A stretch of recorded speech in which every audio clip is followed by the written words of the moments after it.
Cet épisode sort le 29 septembre 2020. Alors, avant de commencer, je souhaiterais souhaiter un très bon anniversaire à un fidèle auditeur, Lucien, de la part de sa fille Alix et de ma part bien sûr. Alors Lucien, bon anniversaire et j'espère que cet épisode vous plaira. Bonne écoute! Le Moyen-Âge est à la mode et j'en suis très heureux parce que je crois que cette époque a été absolument décisive. Et si je m'étais retrouvé au Moyen-Âge, il m'aurait probablement fait frire sur un bûcher comme hérétique. Passion médiéviste, les hors-séries. Je comprends, ça change et ça ne change pas, quoi.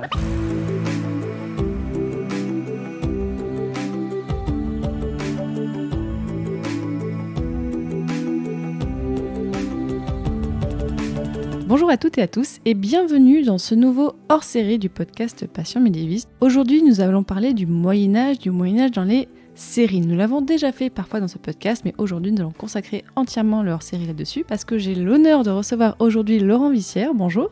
Bonjour. Laurent Vissière, vous avez coordonné avec Alban Gauthier le numéro 78 de la revue médiévale qui parle du Moyen-Âge en série. Et Laurent Vissière, vous êtes donc historien et maître de conférences en histoire médiévale à l'université de Paris-Sorbonne et spécialiste du bas Moyen-Âge, si je peux résumer comme ça. C'est ça, du bas Moyen-Âge et même du tout début du XVIe siècle. Donc vous avez coordonné ce numéro 78 de la revue médiévale, qui est sorti là au printemps 2020. C'est une revue semestrielle, éditée par les presses universitaires de Vincennes. Et donc dans ce numéro, beaucoup d'articles qui parlent des séries et du Moyen-Âge. Donc on va avoir des sujets comme le rapport à l'espace et aux cartes, le nord médiéval, les légendes arthuriennes, même les dragons. Et ce que j'ai beaucoup aimé dans ce numéro, c'est que vous parlez autant des grandes séries connues du public comme Game of Thrones ou Camelot, mais aussi des séries un peu plus confidentielles, moi je connaissais pas, comme la série The Bastard Executioner aux États-Unis, et aussi la série Umar ibn al-Kitab, diffusée au Qatar et en Arabie Saoudite. Alors déjà, Laurent Vissière, est-ce que vous pouvez me raconter quel est le but de ce numéro et quel est le but de cette revue ? Eh bien, avec Alban Gauthier, qui est spécialiste d'une autre partie du Moyen-Âge, on faisait une espèce de complémentarité. On s'est intéressé à cette question des séries et du médiévalisme parce que, en fait, c'est tout à fait d'actualité et que de plus en plus, l'image que nous avons du Moyen-Âge, l'image que nos étudiants ont du Moyen-Âge, est en réalité tirée de ces séries médiévales, médiévalisantes et souvent d'un Moyen-Âge très fantasmé. C'est donc important pour nous parce que on ne peut pas lutter à armes égales. Lorsque l'on montre des images du Moyen-Âge, on a quelques miniatures, en général de l'extrême fin du Moyen-Âge, 3 objets qui se courent après, quelques plans d'archéologues absolument incompréhensibles lorsqu'on n'a pas fait de l'archéologie. Et face à cela, nous avons des séries comme Game of Thrones qui montrent des chevaliers en armure, des belles dames avec des tenues du XVe siècle, des dragons, c'est-à-dire un Moyen-Âge qui est à la fois celui de la réalité matérielle, de la réalité concrète, les costumes, les décors, notamment les châteaux, et l'imaginaire médiéval, qui est aussi important parce que certains de ces châteaux très extraordinaires, ou des dragons, de monstres, de nains, de gnomes, de géants, en fait, tout cela est directement issu des légendes médiévales qui ont été réactivées à partir du 19e, à partir du romantisme, et qui vont jusqu'à nous. Et ces images ne sont pas forcément mauvaises, elles ne sont pas forcément de contre-modèles. Il faut être capable de les analyser. On demande parfois d'ailleurs leur avis aux médiévistes pour comment vous voyez tel ou tel aspect pour une future série. Donc il y a un véritable enjeu et il faut bien le dire aussi, on a beau être spécialiste du Moyen-Âge, on peut être aussi amateur de séries médiévalisantes. Il n'y a pas du tout de contradiction en la matière. Et comment les séries sont devenues des objets d'études pour les universitaires, au point qu'on écrive des articles dessus ? Eh bien, ces séries sont devenues des objets d'études à partir du moment où elles ont du succès, à partir du moment où elles touchent un grand public. Elles font partie de la culture ambiante, donc en tant que telles, méritent l'étude. Alors ce qui est intéressant, c'est qu'on peut les étudier d'une manière sociologique, d'une manière vraiment liée au cinéma, à l'art dramatique, mais également on peut les étudier d'un point de vue historique. Il faut se rendre compte que dans l'immense océan des séries actuelles, la question de l'histoire est présente. Alors, bien sûr, c'est l'histoire contemporaine qui se taille la part du lion, comme toujours, ne serait-ce que parce que c'est quand même beaucoup plus facile à reconstituer, même le monde des années 40, il y a moins d'efforts à faire que le XVe siècle. Pourtant, en seconde position vient le monde médiéval, ou les mondes médiévalisants, ça serait plus exact. C'est-à-dire que cette période période entre guillemets, titille l'imaginaire collectif et remporte un franc succès.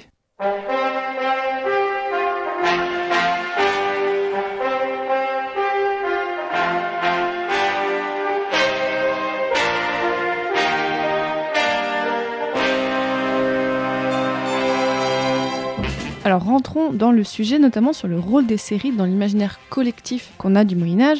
Ce qui est intéressant, c'est que dans le numéro, vous parlez autant donc de Thierry Lafronde, qui est un petit peu une série un peu plus ancienne pour nos plus vieux auditeurs, mais aussi de Game of Thrones. Alors qu'est-ce qu'on peut voir comme grandes évolutions sur la représentation du Moyen-Âge de Thierry Lafronde jusqu'à Game of Thrones ? En fait, vous parlez de deux séries qui sont radicalement différentes. La première a une vocation historique, c'est-à-dire que nous plaçons dans la première phase de la guerre de 100 ans avec la résistance des Français de Sologne contre l'occupant anglais, et dans l'autre, dans un monde imaginaire d'inspiration médiévale. Donc on n'est pas tout à fait dans la même catégorie. Les évolutions ne sont pas moins sensibles. L'une est une série française avec très peu de moyens et qui est aujourd'hui, il faut bien le reconnaître, absolument irregardable. C'est assez pitoyable. On peut avoir des souvenirs émus. Tout le monde se rappelle vaguement le générique, la musique qui précède le coup de la fronde, mais c'est pas du tout les mêmes enjeux en réalité. Lorsque Thierry Lafronde paraît, ça remporte un immense succès parce que les enfants trouvent une espèce de Zorro ou de Robin des Bois français du XIVe siècle, ça leur va très bien, et les parents, eux, voient un résistant à l'occupation, non pas anglaise, il faut bien le reconnaître, mais allemande. C'est-à-dire qu'il y a des échos très forts à une actualité qui n'est pas si lointaine que ça.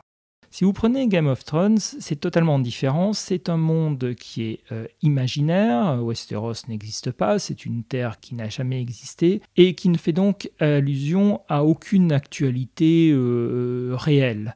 En revanche, la série fait appel à toutes sortes de rêves, de pulsions. Les premières saisons sont remplies de sexe et de sang, ce qui a assuré, il faut bien le dire, son succès à la base, a attiré un certain nombre de critiques, ce qui fait que les dernières saisons, non seulement sont moins sexuelles, si j'ose dire, mais aussi beaucoup plus féministes. C'est-à-dire qu'il y a une montée en ampleur du rôle des femmes, et on voit bien que Game of Thrones est un reflet de la stricte contemporanéité.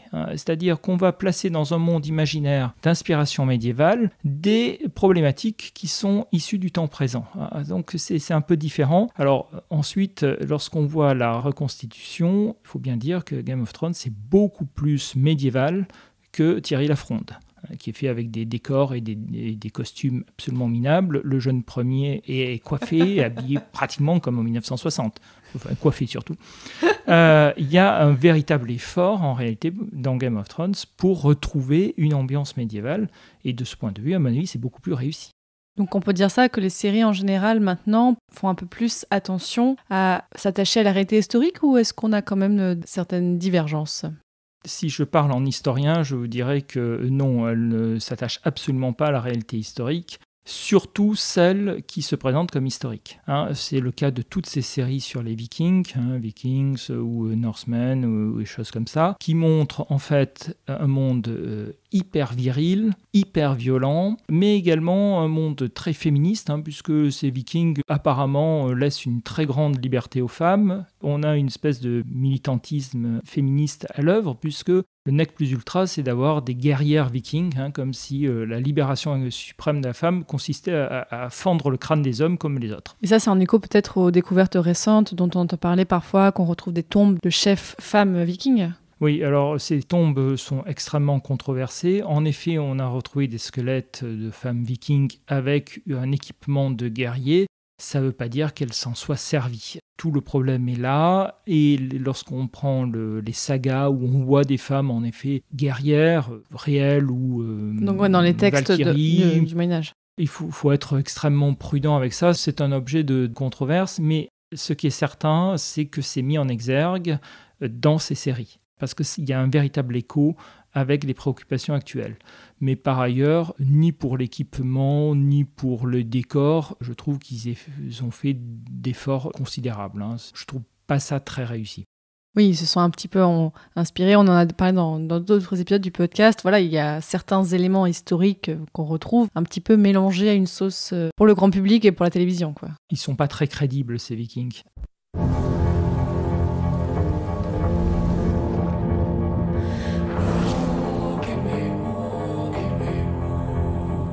Vous l'avez un petit peu dit, mais comment on peut expliquer que le Moyen-Âge inspire autant de séries? Pourquoi il y a un tel goût pour le Moyen-Âge dans ces séries? Je pense que le Moyen-Âge est un monde onirique en soi, c'est un monde qui inspire le rêve, et il faut bien voir que l'imaginaire occidental est irrigué par les légendes médiévales. Je dirais il y a 3 sources d'inspiration, il y a la Bible, la mythologie grecque, et les légendes médiévales, vaguement d'inspiration celtique, mais la légende arthurienne, redécouverte au XIXe, elle avait été quand même largement occultée jusque-là, a été mise en avant par le mouvement romantique, par ensuite l'opéra. Il y a beaucoup de choses sur l'opéra. Alors la mythologie germanique, chez Wagner notamment. Et ensuite, au XXe siècle, il y a cette révolution de l'heroic fantasy. Il y a Tolkien. Et puis tous ses successeurs et tous ceux qui vont renouveler l'univers de Tolkien. Mais ce qui fait qu'actuellement, le monde qui fait rêver, c'est le Moyen-Âge, et ce sont les rêves du Moyen-Âge qui nous ont été légués, transformés, adaptés, mais malgré tout, un homme du Moyen-Âge, en voyant un ouvrage d'Heroic Fantasy ou une série d'Heroic Fantasy, à mon avis, ne serait pas foncièrement dépaysé. Oui, ça lui évoque ce qu'il a dans l'imaginaire lui aussi. Il serait beaucoup plus dépaysé en lisant un roman de Zola. Si on regarde un petit peu plus précisément, quels éléments nous permettent de dire cette série est médiévaliste? Est-ce qu'on retrouve des points communs à toutes ces séries?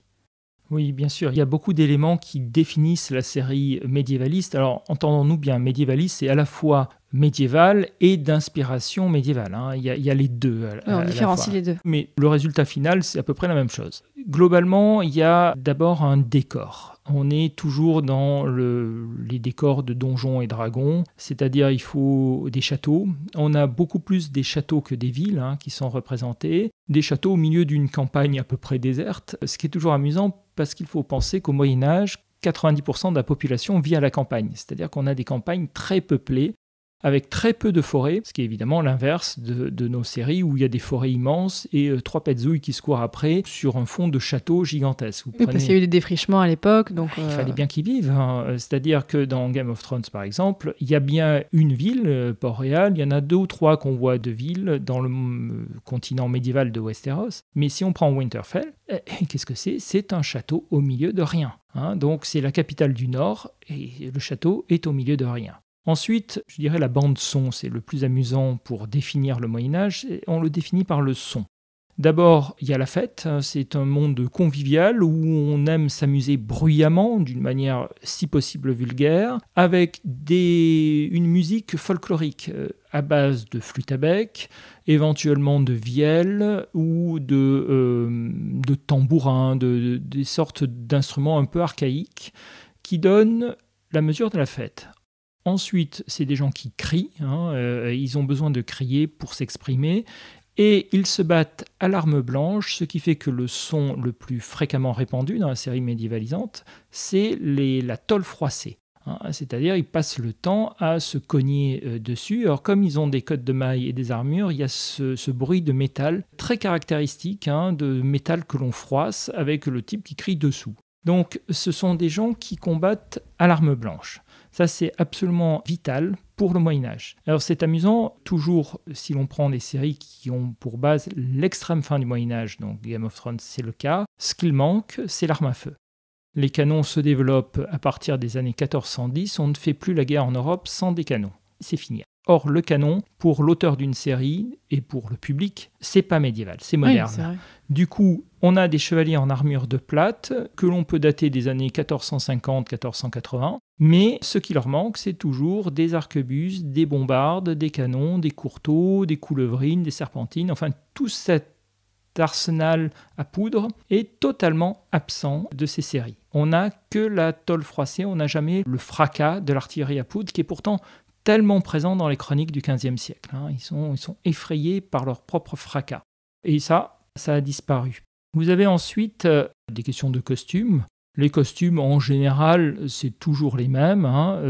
des armures de la fin du Moyen-Âge parce que ce qui plaît aux auteurs, c'est l'armure complète. C'est quand même beaucoup mieux que le haubert, c'est quand même beaucoup mieux que la broigne en cuir bouilli avec quelques pièces métalliques. Ça, c'est bon pour des paysans, à la limite, mais c'est tout. Alors que l'armure complète, si possible, l'armure maximilienne, alors début 16e, ça, c'est quand même beaucoup mieux. Donc, c'est toujours ça qu'ils ont sur le dos. Pour les dames, c'est toujours la mode de Bourgogne des années 1450-1460, avec des coiffures extravagantes, des nains, des robes avec des traînes, des manches très longues et des décolletés vertigineux. Là, on a tout ce qu'il faut pour plaire au public. Et d'un point de vue historique, c'est pas faux en plus. Donc ça marche bien. Mais ce qui est amusant de constater, c'est que la mode est toujours une mode du XVe siècle. Quant aux paysans, ils sont toujours vêtus, parfois de façon quasi préhistorique, avec des peaux de bêtes. Eux, ils n'ont pas évolué.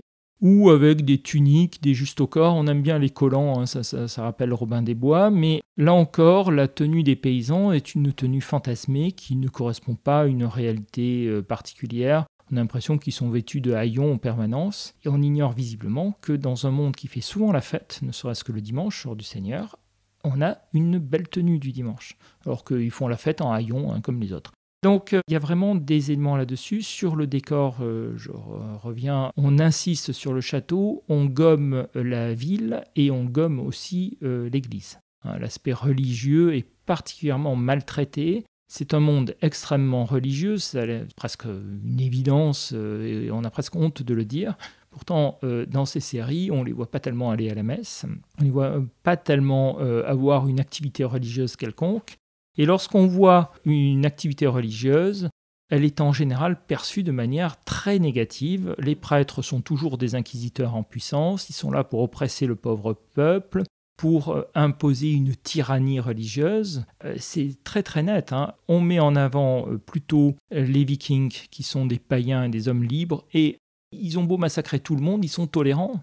Alors que les civilisés qui sont plutôt chrétiens, eux, sont perçus comme amollis, hypocrites, essayant d'imposer par le fer et le feu leur religion. Il y a une vision totalement différenciée d'un point de vue religieux, vraiment qui illustre la pensée actuelle en fait. Et vous l'avez dit aussi, il y a tout le côté fantastique du Moyen-Âge. Quand on regarde des bestiaires au Moyen-Âge, on voit des dragons, on voit qu'en fait, ces créatures existaient, en tout cas de façon un petit peu symbolique pour les personnes du Moyen-Âge, donc on les retrouve dans les séries. Oui, le dragon fait partie du Moyen-Âge, ce qui d'ailleurs ne va pas de soi, puisque le dragon médiéval est inspiré des dragons antiques et qu'on trouve des dragons dans toutes les cultures humaines. C'est quelque chose d'assez répandu. Mais le dragon médiéval est là. Il y a tout un article qui illustre justement la question du dragon médiéval dans les séries. Et alors, ce qui est frappant, c'est que le dragon est transformé. Au Moyen-Âge, le dragon est une image du mal. C'est une image de Satan. Les chevaliers montrent leur bravoure d'un côté et leur religion de l'autre en terrassant le dragon, sur le modèle de Saint-Michel ou de Saint-Georges. Dans les séries médiévales, curieusement, le dragon s'est bonifié, s'est humanisé. Il est plutôt vu de manière positive. On le voit dans la série d'animation Dragon. C'est ça, ils sont sympas ces dragons. Curieusement, ils apparaissent même comme des défenseurs des faibles, des femmes, des enfants. Ils deviennent une image de la tolérance, ce qui est un retournement complet du dragon médiéval dont ils gardent pourtant l'apparence. C'est donc un article de Lucie Herbreteau, comment redéfinir le dragon. Et d'ailleurs, je peux dire pour les auditeurs, on avait parlé du dragon dans le 2e épisode du podcast, si ça vous intéresse.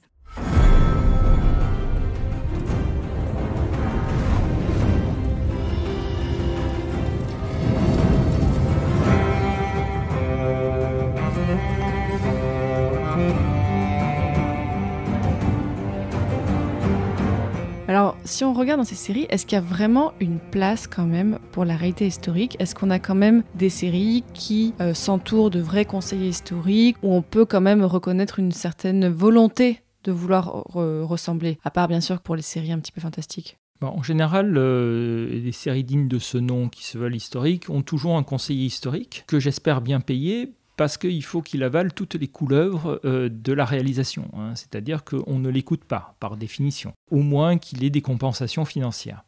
C'est le premier point. Ensuite, oui, il y a des choses qui apparaissent, alors de manière plus ou moins bien faite, notamment dans le costume et l'équipement. Il y a un effort les Vikings, il y a de moins en moins de casques à cornes ou de casques à ailes.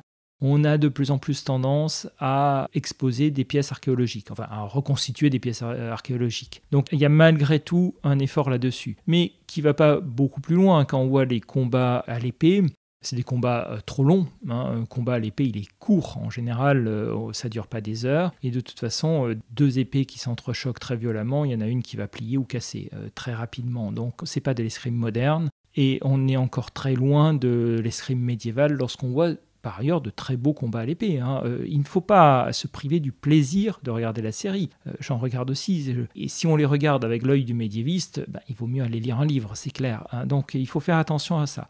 Je dirais que la plus réussie dans le genre, c'est Game of Thrones, parce que, pour le coup, il y a eu des conseillers historiques extrêmement pointus. Et qui ont été écoutés. Parce que Westeros montre globalement, il y a plusieurs mondes, donc je parle plutôt de Port-Réal, tout cela, on montre des habits cohérents, c'est-à-dire ils ont des armures de la seconde moitié du XVe siècle, elles sont cohérentes entre elles. J'ai vu des films sur le Moyen-Âge, Kingdom of Heavens par exemple, où on voit des soldats, certains ont un équipement du XIe siècle, d'autres du XIIIe, d'autres du XVe, à côté. C'est-à-dire que c'est une espèce de patchwork de soldats médiévaux et ça ne dérange personne.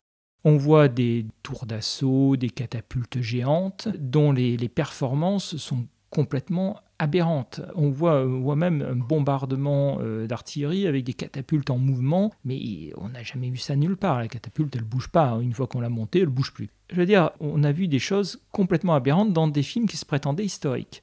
Game of Thrones, c'est différent. On a non seulement des chevaliers qui sont très liés en fait à la guerre des 2 Roses, parce que le modèle sous-jacent à la fois pour l'auteur, Martin, et pour les réalisateurs, c'est l'Angleterre de la guerre civile des 2 Roses. Et donc, c'est les années 1450-1480. Les costumes sont directement liés à cette chronologie. Et l'imaginaire également, puisque c'est l'époque de Thomas Malory et de La mort, le roi Arthur, qui est le dernier grand roman arthurien et surtout le premier en anglais. C'est d'ailleurs celui que connaissent les anglo-saxons, parce que ça c'est en anglais, donc ça les touche un peu plus directement que toute cette littérature en français. Donc il y a une cohérence à la fois sur les costumes, sur les armes et même sur l'imaginaire qui directement est inspiré de Malory. Donc là il y a un véritable effort, et je dirais même sur le décor.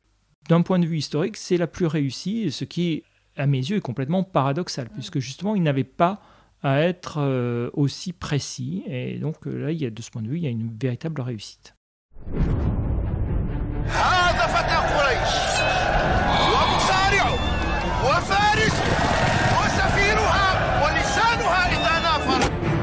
Et parmi les séries qui sont traitées dans l'ouvrage, il y a aussi des séries, en fait, donc je l'ai dit tout à l'heure, une série qui est orientale, donc une série qui a été produite par l'Arabie Saoudite et le Qatar.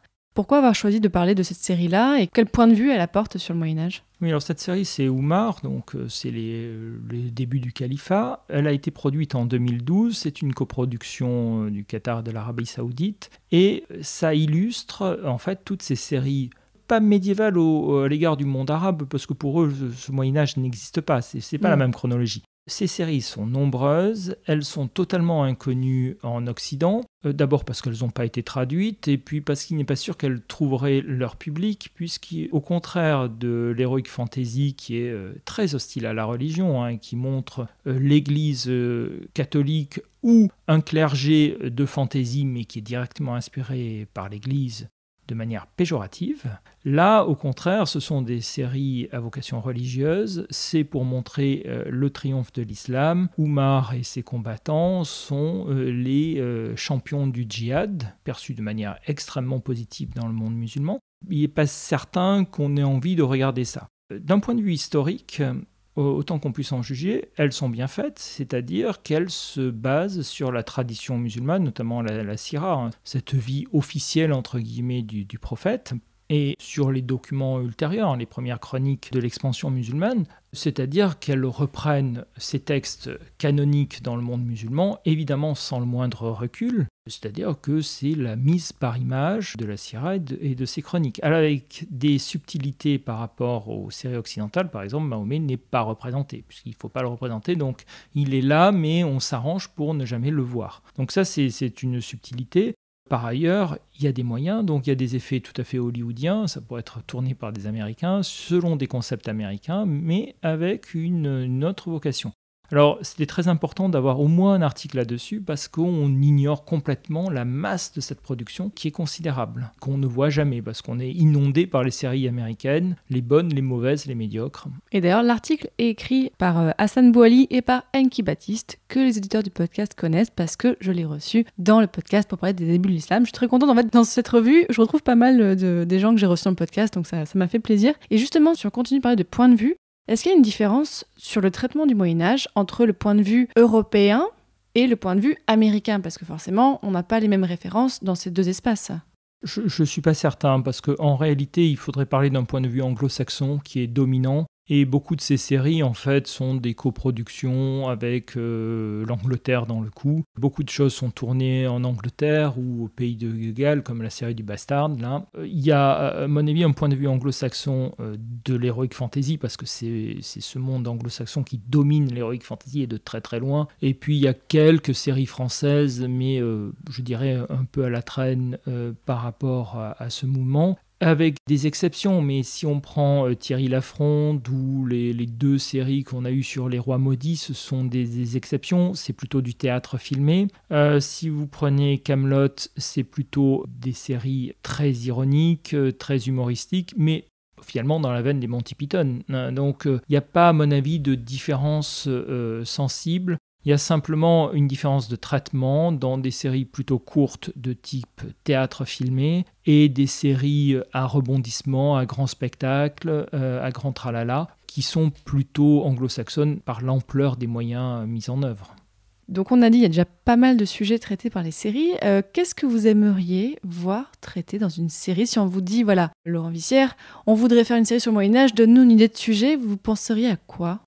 Eh bien, peut-être en fonction de ma thèse d'habilitation, une série sur les sièges de ville. C'est ce que j'ai étudié récemment. Et en fait, c'est une extraordinaire matière que la période obsidionale, parce que parfois, pendant 3, 4, 5, 6 mois, jusqu'à 11 mois, le siège de Calais par Édouard III ou le siège de Neuss par Charles le Téméraire, il y a une ville qui vit bloquée du reste du monde, en plein confinement, alors il y a une certaine actualité bien sûr, bombardé par l'ennemi avec tout un jeu d'espions, de sorties, d'escarmouches, de duels, parce qu'au bout d'un moment on s'ennuie, donc on va défier l'adversaire pour des joutes très souvent absurdes, des joutes dans les fossés, on va briser quelques lances, ou alors on fait des mines souterraines, on fait une contre-mine à l'intérieur, on se retrouve face à face, qu'est-ce qu'on fait? On bloque la mine et on fait descendre des nobles et ils vont faire des duels sous terre à la lueur des torches. Je veux dire, là, il y a une matière extraordinaire et d'un point de vue théâtral, on a l'unité de temps, l'unité de lieu, l'unité d'action. Ce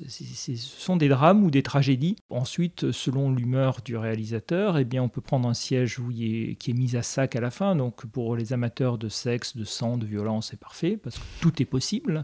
Ou pour ceux qui préfèrent une happy end, eh bien, l'armée s'en va, vaincue. À ce moment-là, qu'est-ce qu'on fait? On sonne les cloches, on fait une procession, on ouvre les portes, on va visiter le camp ennemi déserté, voir s'il n'y a pas des choses à récupérer. Donc là, je pense qu'il y aurait tout à fait matière à des mini-séries. Évidemment, on ne peut pas faire 15 saisons sur un même siège. Moi, je pense qu'il y avait aussi... pour l'avoir un petit peu regardé récemment, le haut Moyen-Âge, il se passe tellement de choses si on pense à Bruno, si on pense à des personnalités comme ça, où quand on lit les chroniques, effectivement, il y a des rebondissements incroyables qui mériteraient des séries. Mais alors, le haut Moyen-Âge pose d'autres problèmes, des problèmes de documentation, c'est-à-dire qu'on n'a pas d'images, ou très très peu, donc il faudrait reconstituer des décors, des costumes, des équipements, et très souvent, ça dépasse un peu les potentialités d'un réalisateur, parce qu'on ne peut pas jouer sur un décor naturel. J'avais vu une série il y a quelques années sur Charlemagne, peut-être pas trop mal faite, enfin des téléfilms, mais Charlemagne allait dans une église romane pour prier, mais une église qui était typiquement au XIIe siècle, donc c'était terriblement gênant. Mais alors voilà, il faudrait pouvoir tout reconstituer. Alors avec le développement accru du numérique, il y a des choses qu'on ne pouvait pas faire, que l'on va désormais pouvoir faire. Encore faut-il avoir la volonté. Est-ce qu'il y aura un public pour Bruno ? Je le souhaite de tout cœur, mais est-ce que Bruno va être suffisamment vendeuse ? La guerre civile des Mérovingiens est pleine de rebondissements, elle est extraordinaire, mais il faut remarquer que les producteurs sont quand même assez frileux. Il faut que le public connaisse déjà un petit peu pour qu'il se lance dans l'aventure. Donc on tourne très vite en rond. Qu'est-ce qu'ils connaissent ? Eh bien, pas grand-chose. C'est-à-dire que même Charlemagne, on a l'impression que ça leur fait peur. Et lorsque vous voyez un film français sur le Moyen-Âge, c'est toujours Jeanne d'Arc, parce que pour le coup, ils ne connaissent vraiment rien d'autre. Et ça donne des choses vraiment très bizarres, d'ailleurs. Bon écoutez, pour ceux qui veulent savoir un petit peu plus, où est-ce qu'on peut se procurer la revue ? Je pense que la revue peut se commander en ligne sur le site de Médiéval, Médiéval avec un S au pluriel. Et on mettra dans la description de l'épisode, de toute façon, et sur le site passionmédiéviste.fr, on vous mettra les liens si vous voulez commander la revue. Parce que vraiment, je recommande cette lecture parce que déjà, c'est quasiment un livre en fait. On est sur plus de 200 pages parce qu'en plus, il y a aussi au sein de la revue des articles sur d'autres sujets. Donc par exemple, un article sur les officiers des territoires angevins à la fin du Moyen-Âge. Donc si ça s'intéresse, allez voir cet article. Mais écoutez, merci. Et surtout, il y a un autre article sur le médiévalisme. Oui, écrit par Vincent Ferré, bien sûr, qu'on ne présente plus, qui est quand même qu'on a déjà eu dans ce podcast pour parler de Tolkien notamment. Vraiment, allez lire cette revue, il y a plein de choses passionnantes. Merci beaucoup Laurent Vissière. J'espère que ça a donné envie aux gens de regarder peut-être les séries avec un œil peut-être un peu plus critique et militer de votre côté pour plus de séries sur le Moyen-Âge. Volontiers, je suis prêt. Et pour les auditeurs et auditrices, allez voir sur le site passionmédiéviste.fr, je vous mettrai plein d'informations. Et je vous dis à très bientôt pour un prochain épisode de Passion Médiéviste. Salut!